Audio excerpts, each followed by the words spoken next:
The chamber of the Galactic Empire's High Council was designed to humble those who entered. Marble-like stone from a dozen conquered worlds lined the walls, banners of subjugated species hung in sterile symmetry, and the air was heavy with manufactured solemnity.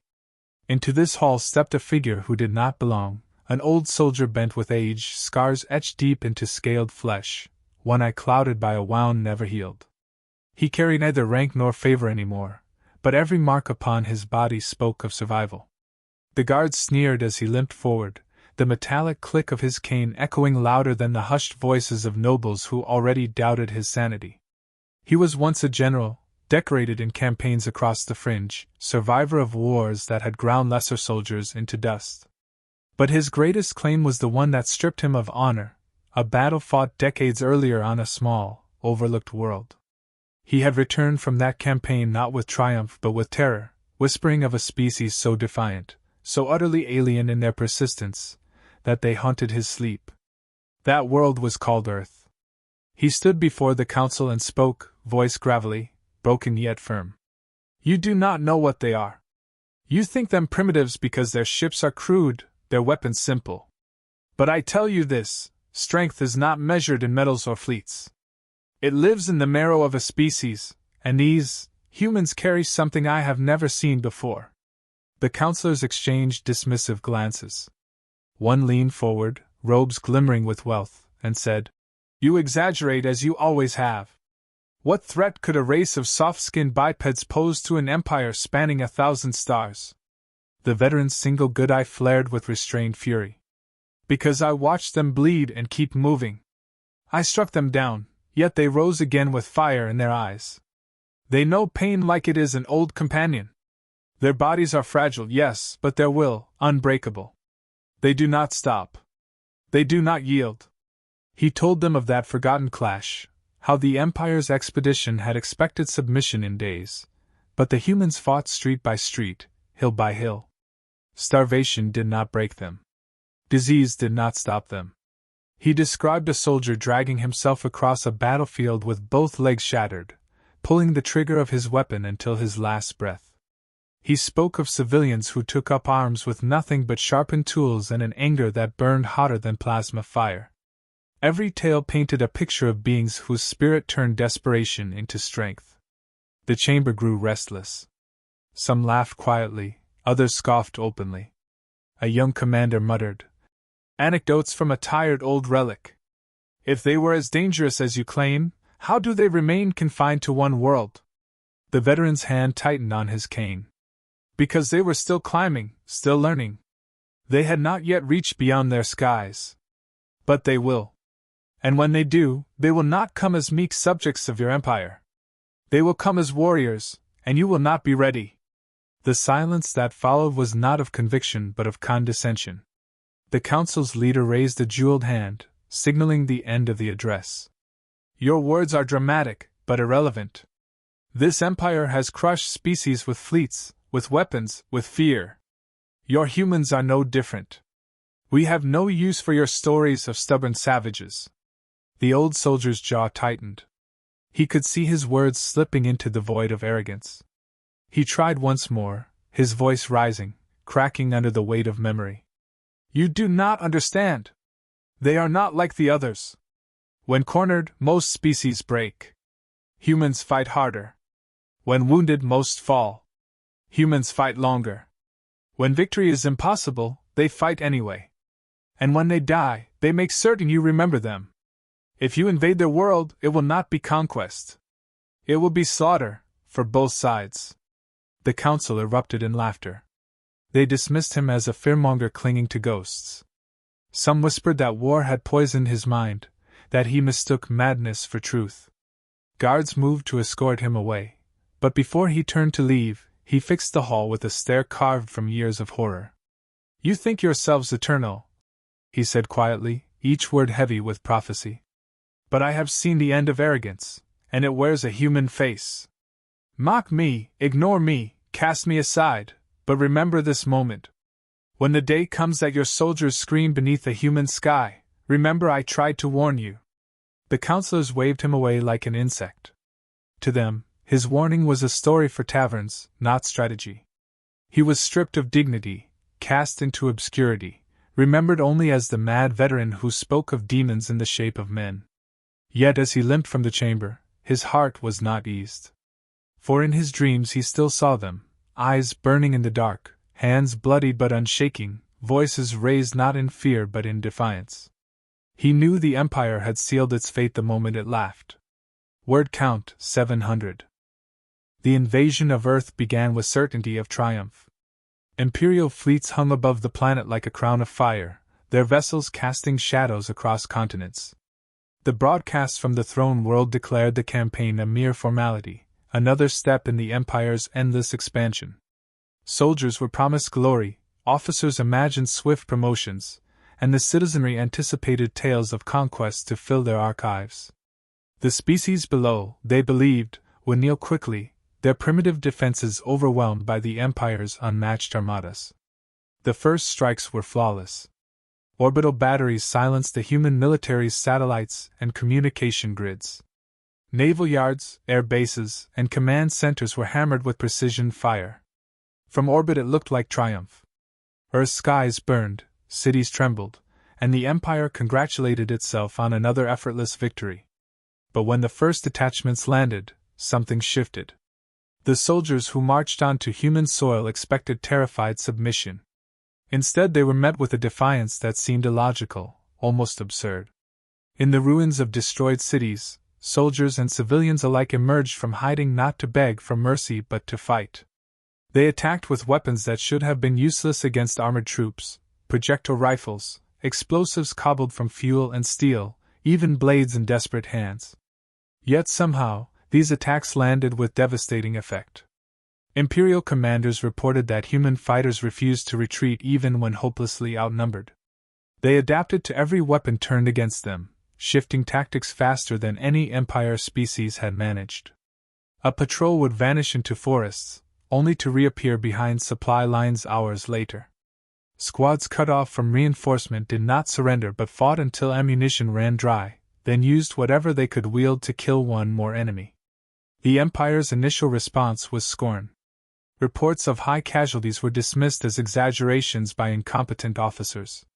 When a full company was ambushed and annihilated by a force of humans using nothing but terrain, traps, and sheer ferocity, the Council declared it an anomaly. More forces were dispatched with instructions to crush the vermin swiftly. Still, the pattern deepened. Human resistance was not centralized, yet it spread like wildfire. Destroy one group, and 3 more rose elsewhere. Entire villages armed themselves overnight, striking with coordination that should have been impossible without command infrastructure. Imperial intelligence discovered that humans could improvise strategies in real time, adjusting their entire battle approach after only a single encounter. Soldiers spoke of foes who learned their patterns within days and returned deadlier each time. The Empire began to sense unease. Alien troops were trained to fight wars with overwhelming force, to break enemies through shock and awe. Against most species, fear was a weapon as reliable as plasma fire. But humans did not bend beneath terror. Entire regiments described humans charging fortified positions under withering fire, refusing to break even as comrades fell beside them. Some fought while gravely wounded, dragging themselves forward to hurl explosives or pull enemies down with them. An officer recorded in disbelief how a human squad, cornered with no escape, detonated their own position to ensure their enemies died alongside them. Such acts were beyond logic to Empire strategists. Sacrifice was considered wasteful, irrational. To humans it was natural, an extension of their will to deny victory to those who sought to dominate them. Whispers spread among alien troops. They called the humans berserkers, predators in disguise, creatures that seemed to grow more dangerous under pressure. Even hardened veterans found their confidence eroding. If a battle was won, it felt hollow, for the humans always returned, more cunning and more ruthless than before. By the campaign's 3rd month, losses mounted in ways the Empire could not conceal. Entire battalions failed to return from forests, mountains, and city ruins. Supply lines collapsed under relentless sabotage. Pilots reported suicidal human aircraft ramming into carriers. The Empire had never faced enemies who fought as though death was not a deterrent but an acceptable outcome. The Council, far removed from the blood-soaked soil of Earth, still clung to arrogance. They declared that increased deployment would break the resistance, that sheer numbers would drown humanity's will. But among the officers and soldiers at the front, a darker truth was whispered in shadows: victory was no longer assured. These humans were not simply defending their planet. They were revealing themselves to be something far worse for the Empire, an enemy that could not be tamed by fear, an enemy that embraced the storm of war as if born for it. By the time the Empire's forces realized something was amiss, the tide had already begun to shift. What had started as scattered resistance hardened into a storm of relentless defiance. Imperial commanders were baffled. They were accustomed to enemies who broke once their armies were shattered, yet here was a species that only seemed to grow more dangerous with every defeat. Reports poured in describing behavior no strategist could rationalize. Entire human units fought beyond exhaustion, refusing to halt even after days without food or rest. When ammunition ran low, they scavenged from the dead, turning Empire weapons against their former owners with terrifying efficiency. One account spoke of a human platoon cut off for weeks, surrounded by superior numbers. When reinforcements finally arrived, expecting to find corpses, they instead discovered that the humans had held their ground through sheer endurance. Trenches carved by hand, weapons repaired with makeshift parts, even enemy supplies stolen under the cover of darkness. These soldiers had endured conditions no Empire species would have survived. Worse still, their morale had not crumbled. They greeted rescue with grim determination, already preparing for the next fight. Alien troops began to fear the humans in ways commanders could not control. Soldiers whispered of encounters where humans advanced through wounds that should have ended them. One alien medic swore that he watched a human continue fighting after suffering burns across half his body, only collapsing once the battle was over. Others reported seeing comrades felled by enemies who charged even while bleeding out, unwilling to let death come before vengeance. These stories spread faster than any official communique, eroding confidence more effectively than the humans' weapons ever could. Imperial analysts tried to frame it as barbarism, claiming that humans lacked the sophistication to know when to retreat. Yet the battlefield proved otherwise. Humans were not reckless, they were cunning. They learned. Patterns that worked once against them rarely worked twice. A favored ambush maneuver was countered within days. Standard Empire formations were broken apart by traps designed specifically to exploit their weaknesses. Humans had an instinct for adaptation that surpassed training. They turned every encounter into a lesson, and every lesson into a sharper blade. Psychological warfare soon followed. Loudspeakers blared distorted sounds in the night, unsettling even veterans. Propaganda leaflets mocked the Empire in languages alien troops could not even read, yet the sheer audacity unnerved them. Fires were set in abandoned cities, forcing alien soldiers into endless hunts for enemies who melted into the ruins. Each action gnawed at nerves already fraying under constant pressure. Captured soldiers were no comfort either. Unlike most species, who cowered under interrogation, humans spat defiance even in chains. Some gave false information deliberately designed to lure troops into traps. Others simply laughed, daring their captors to try harder. Interrogators accustomed to easy compliance were shaken by prisoners who acted as though captivity itself was just another battlefield. The Empire had always relied on intimidation as much as firepower. Entire civilizations had collapsed simply from the threat of annihilation. But on Earth, intimidation failed spectacularly. Cities reduced to rubble became nests of resistance. Families driven from their homes became suppliers for fighters hiding in the wilderness. Even the use of orbital bombardments, an ultimate terror tactic, only deepened humanity's fury. For every district flattened, a dozen ambushes erupted across the countryside. Fear was meant to paralyze, instead it sharpened human resolve. Among alien ranks, rumors took root. They described humans as predators disguised as prey, creatures that thrived on hardship, beings who only revealed their true nature when pressed to the edge of extinction. The more the Empire struggled to crush them, the more monstrous the stories became. Soldiers whispered that humans had no limit, that they were forged for suffering, that they carried war in their very blood. For the first time in centuries, Imperial commanders faced not just resistance but doubt in their own ranks. Orders were still obeyed, but with hesitation. Morale reports spoke of anxiety rising dangerously. The thought that the humans were not merely stubborn but something fundamentally different, something beyond understanding, crept into every conversation. And in the war councils above, where pride once reigned, silence began to grow. The Empire was accustomed to victory measured in weeks. Months had passed, and Earth had not fallen. Each new strategy required more resources, more lives, more concessions. The humans had no fleets to challenge the stars, yet they forced the greatest power in the galaxy to reconsider every assumption. The warnings of the old veteran, once mocked, were now echoed in hushed voices across every battlefield. His words carried weight the Council could no longer ignore. The Empire had stepped onto a world they thought would be simple to claim.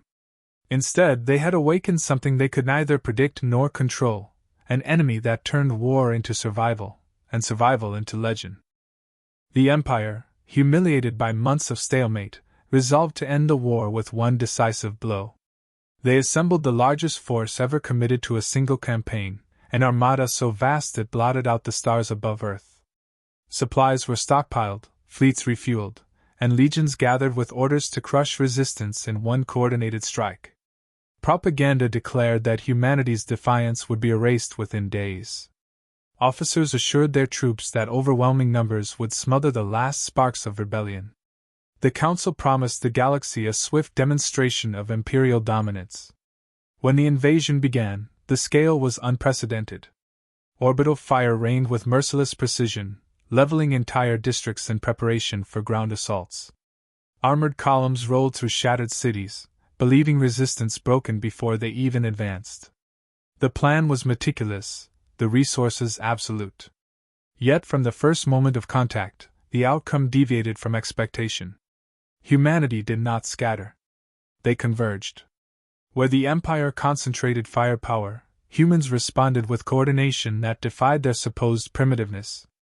Entire regions erupted simultaneously with counterattacks. Supply convoys vanished under ambush. Communication nodes collapsed as human hackers exploited overlooked weaknesses in Imperial systems. Civilian populations, far from cowed, became auxiliary forces, hiding soldiers, moving supplies, sabotaging infrastructure with ruthless efficiency. The decisive battle began in urban ruins where the Empire expected easy progress.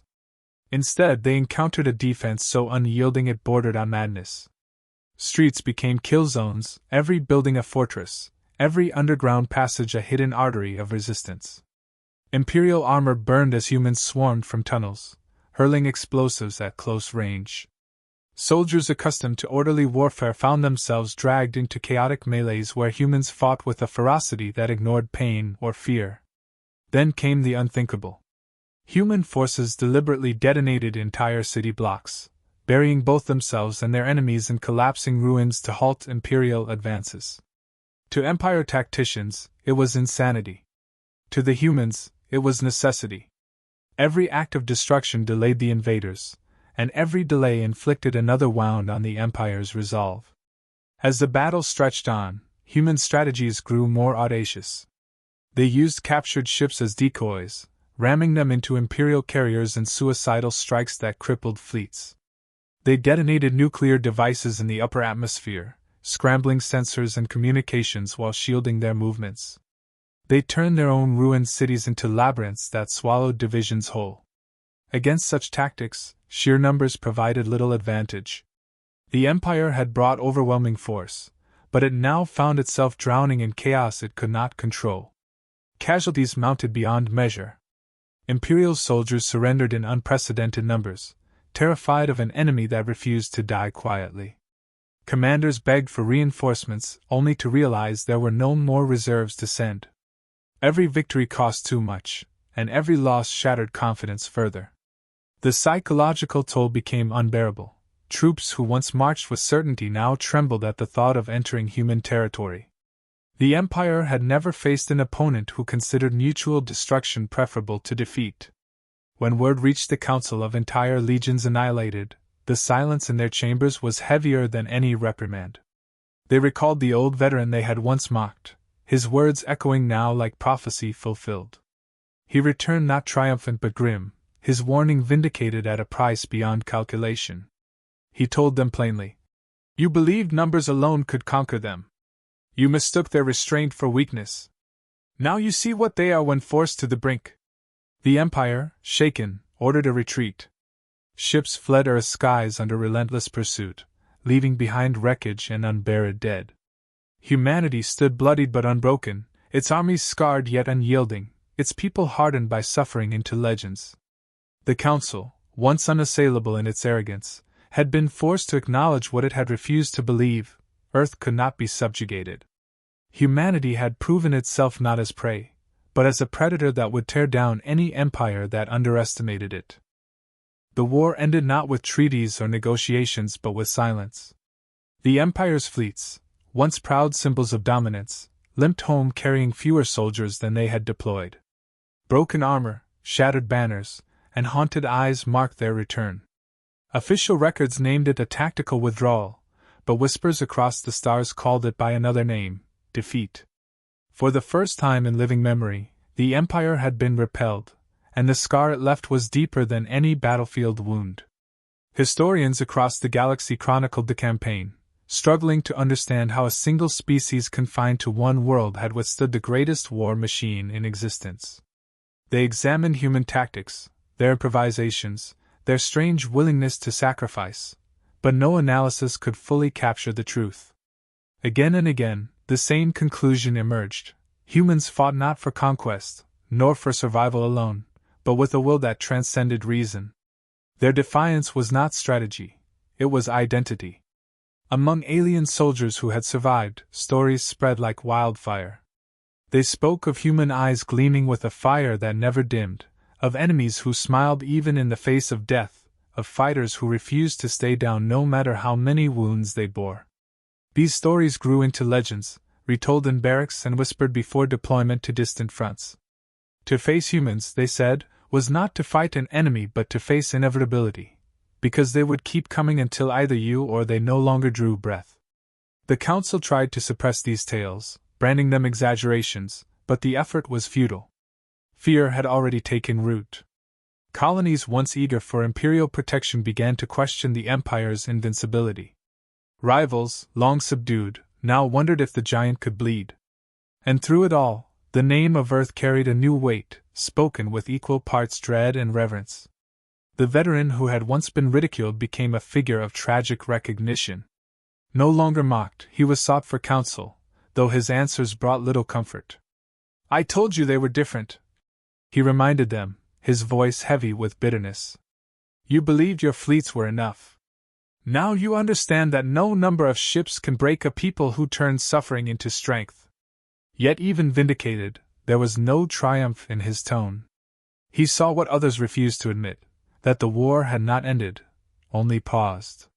Humanity had tasted victory, and the Empire had given them reason never to forget. Earth rebuilt quickly, scarred but alive. Where ruins stood, new fortresses rose. Where blood had been shed, determination hardened. They carried their losses not as burdens but as fuel. Already, their eyes turned upward, past the clouds, toward the stars. The Empire's retreat had given them proof that they could not only survive but prevail. For a species so young, the revelation was irreversible. They were no longer bound to their single world. Among galactic cultures, Earth gained a reputation as a death world not because of its environment but because of its people. Songs and cautionary tales spread, warning soldiers never to underestimate humans. Armies drilled harder at the mere rumor of their involvement. Diplomats advised restraint whenever Earth was mentioned. Fear became humanity's shadow, cast long across the galaxy. The Empire, for all its arrogance, had forged its own curse. By striking first, it ensured humanity would never trust it again. By underestimating them, it guaranteed that future encounters would be met with unyielding hostility. The humans who had once been dismissed as primitives were now etched into memory as the species that bled an empire. And so the galaxy waited uneasily. The humans were rebuilding, preparing, learning. Their world was not a conquered province but a cradle of soldiers who had proven themselves against the mightiest power known. The Council feared the day when Earth's ships would rise beyond their orbit, carrying with them that same defiance, that same unbreakable will. In quiet halls and darkened barracks, one phrase lingered, repeated by those who had seen the truth firsthand: if humans come, you cannot frighten them, you cannot tame them, you cannot stop them. You can only hope they choose not to see you as an